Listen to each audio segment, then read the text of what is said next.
کہ آپ علیہ السلام اس کی ذہن سازی کرتے تھے. جب دیکھتے تھے صحابہ دنیا سے متاثر ہو رہے ہیں, ایک شخص ایسے گزرا تو آپ علیہ السلام نے صحابہ سے کہا اس کے بارے میں کیا کہتے ہو؟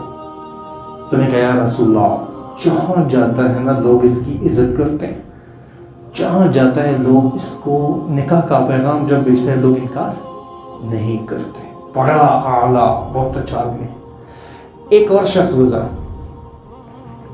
آپ علیہ السلام نے فرمایا اس کے بارے میں کیا کہتے ہیں؟ یا رسول اللہ, کوئی اہمیت ہی نہیں دیتا, جہاں نکاح کا پیغام بھیجتے ہیں لوگ ریجیکٹ کر دیتے. تو آپ علیہ السلام نے دیکھا کہ یہ پہلے والے سے متاثر ہو رہا ہے. تو آپ علیہ السلام نے کیا کہا؟ وہ جو پہلا گزرا اس جیسوں سے پوری دنیا بھر دو, اور یہ جو گیا ہے بعد والا یہ اس سے بہت افضل ہے. کیا ذہن بنائے کہ پیسہ نہیں ہے پر اللہ ہے تو سب کچھ ہے. اب یہاں پر کیا پیسہ ہے سب کچھ ہے. پیسہ ہے تو پیسے والے کی گالی اور اس کی تالی برابر ہے. پیسہ ہے تو ٹھیک ہے, رشتہ نو میٹر, کوئی بات نہیں. یہ ہمارا ذہن کس نے بنا لیا؟ اور سیکولرزم کی ونڈو ڈریسنگ میں دوسری چیز کہ آپ علیہ السلام کو یہ تو مانا کہ اس کے اخلاق بڑے اچھے ہیں, وہ بہت اعلیٰ اخلاق کے تھے, لیکن اس کی مشن مینشن نہیں ہے. دیکھو اپنی کتابوں میں اور آج سے آبزرو کرو, آپ علیہ السلام کا مشن نہیں. ختم نبوت بتائیں 9 اور 10 کی کون سی کتاب میں ختم نبوت کا عقیدہ اور اس کا پروسیس اور عمل لکھا ہوا ہے؟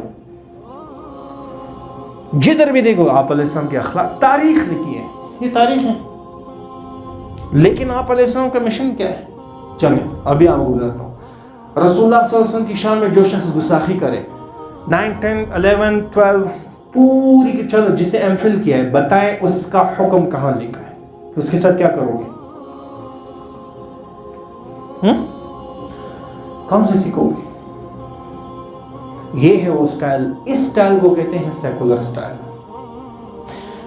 کہ تم نماز کے بارے میں جب آپ سے سوال ہوگا تو صرف فلسفہ نماز پر 5 پیجز لکھو, لیکن تمہیں نماز پڑھنی نہیں آئے گی.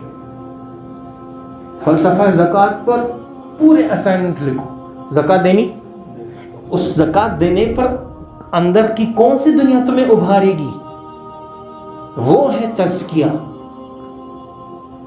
وہ ایمان کہاں سے لائے گا؟ جس ایمان کی بدولت آپ کا قدم مسجد کی طرف اٹھے. ایمان چاہیے. وہ ایمان کہاں ہے کہ غیر محرم کو دیکھ کر آپ کے پاس اتنا ایمان ہو کہ آپ اس نظر کو نیچے کر دو. اس نظر کو نیچے کرنے کے لیے کیا چاہیے؟ ایمان چاہیے. سامنے یہاں پر کسی کی امانت پڑی, بہت بڑے ایمان چاہیے کہ اس کی طرف ہاتھ بھی مت بڑھاؤ. تو یہ کہہ رہا ہے لکھو بٹ عمل میں نہیں لانا ہے. یہ ہے وہ سیکولر سٹائل. جبکہ میرے ملک کے آئین میں لکھا ہے, ہمارے ملک کے آئین میں اس چیز کا لکھا ہے, لیکن کتاب کے اندر یہ چیز نہیں ہے. کیوں سیکولر سٹائل؟ ہمارے اسکول کے آئین میں ہے. آپ لوگوں میں سے سنا ہو کانسٹیٹیوشن آف پاکستان آپ لوگوں نے پڑھا؟ آرٹیکل 295C کیا ہے؟ بلاسفیمی, کہ جو آپ علیہ السلام کی شان میں گستاخی کرے اس کو 295C بلاسفیمی کیس کہتے ہیں. کہ اس کے ساتھ کیا ہوگا؟ اس کو قتل کیا جائے. تو آئین میں تو ہے لیکن سلیبس میں نہیں. اس لیے میں یہی بتا رہا ہوں کہ یہ رسالت کے بعد سب سے پہلا فرض یہ توحید و رسالت. ہماری کتابوں میں توحید ہے, لیکن توحید میں کیا کہا جا رہا ہے؟ اللہ کو خالق مانو, رب نہیں مانو. یہ سیکولرزم کی ونڈو ڈریسنگ میں یہی ہے. نمبر 2, رسول اللہ صلی اللہ علیہ وسلم کے اخلاق مانو, اس کی پوری ہسٹری پڑھو, لیکن مشن نہیں. یہ کیوں؟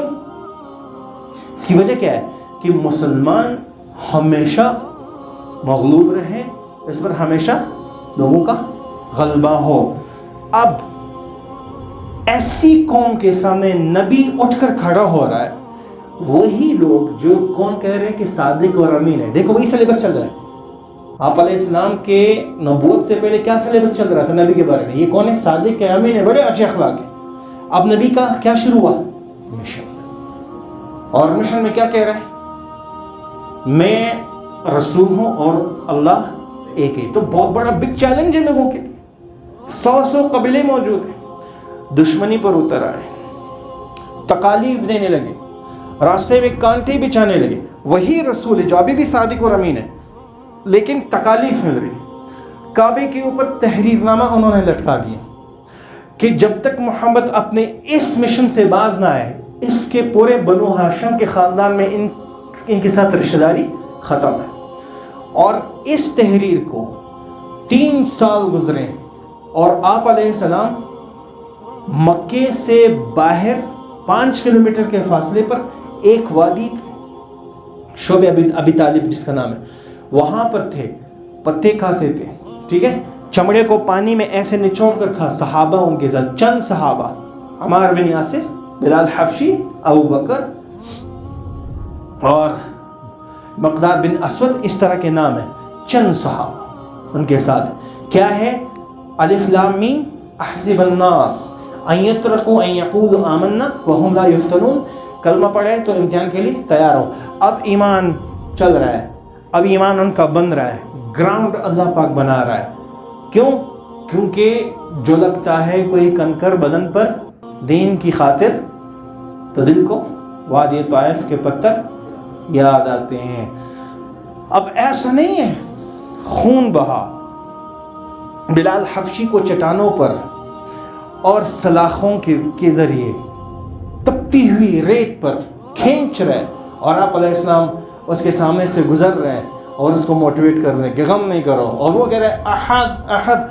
اور ابو بکر اتنا مار کھاتے ہیں, لیکن اس وقت آپ علیہ السلام ارقم کے گھر میں ہوتے ہیں. اس زخم کی حالت میں بھی کہتے ہیں میری فکر چھوڑ دو, مجھے میرے نبی کے پاس ایک دفعہ لے جاؤ, میں صرف دیکھوں میرا نبی خیریت سے ہے یا نہیں. لوگ اس کو اٹھا کر آتے ہیں اور آپ علیہ السلام کے پاس لے کر آتے ہیں. آپ علیہ السلام ان کو دیکھتے ہیں اور سارے دوسرے صحابہ دیکھ کر پھوٹ پھوٹ کر رو رہے ہیں, اور وہ کہہ رہے ہیں یا رسول اللہ ہم کی ٹنڈی ہو گئی, میری فکر, مجھے صرف آپ کی فکر ہے. یہ ابو بکر ایمان لانے سے پہلے مکے کا تاجر اور جسٹس تھا, مکے کا جج, سب اس کی تعظیم کر, لیکن اب مار کھا رہے. کس کے لیے؟ نبی کے لیے, دین کے لیے. اس لیے کہ حق اور باطل کی جب جنگ ہوتی ہے تو حق واضح ہونے کے لیے بہت زیادہ امتحانات سے گزرنا پڑتا ہے. جس طرح ایمان لانے سے پہلے ابو سفیان جب روم کے بادشاہ کے پاس گئے تھے, تو روم کے بادشاہ نے کہا کہ وہی جو آپ لوگ کا نبی آیا ہے, اس نے کہا کہ جنگ ہوئی آپ دونوں کے درمیان. کہا پھر کیا ہوا؟ کہ کبھی ہم جیتے کبھی وہ جیتے. تو اس نے کیا کہا؟ کذالک الرسول, یہی رسول ہے.